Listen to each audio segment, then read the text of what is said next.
একটি ছোট্ট সুন্দর গ্রামে এক বুড়ি বাস করত। বুড়ির কোনো সন্তান ছিল না। বুড়ি জঙ্গল থেকে কাঠ নিয়ে এসে সংসার চালায়। প্রতিদিনের মতো একদিন বুড়ি জঙ্গলে যায়। এইভাবে আর কতদিন চলবে? আমার বয়সের কারণে আমি তো তেমন কাঠ নিয়ে যেতে পারি না। আমার যদি কোনো সন্তান থাকতো তাহলে আমাকে এত কষ্ট করতে হতো না। বুড়ি এইসব কথা বলতে বলতে বুড়ির কাছে একটি ছাগল এসে দাঁড়ায়। এ বাবা, এটা আবার কার ছাগল? আশেপাশে তো কাউকে দেখা যাচ্ছে না। ছাগলটা এইরকম ঘুরে বেড়ালে তো বন্যপ্রাণী একে খেয়ে ফেলবে। তার থেকে ছাগলটা আমি বাড়িতে নিয়ে যাই।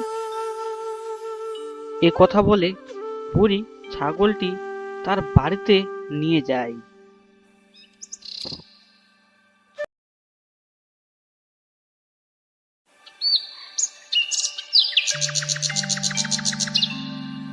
একদিন বুড়ি হঠাৎ অসুস্থ হয়ে পড়ে।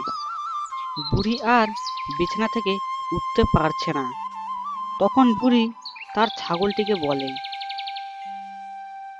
টিনু, ও টিনু, আজকে তোকে খেতে দিতে পারবো না।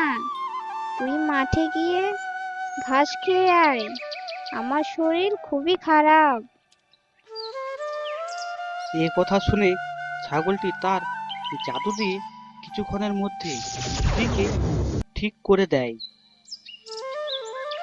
এ কি হলো? আমি সুস্থ হয়ে গেলাম। তুই কে টিনু? তুই তো সাধারণ ছাগল না। হ্যাঁ বুড়িমা, আমি কোনো সাধারণ ছাগল নই। আমি এক রাজ্যর রাজকুমারী। জঙ্গলে আমি হারিয়ে গেছিলাম, তাই আমি ছাগল হয়ে গেছিলাম। এখন আমার ফেরার সময় হয়ে গেছে। এ বলে ছাগলটি সেখান থেকে অদৃশ্য হয়ে যায়।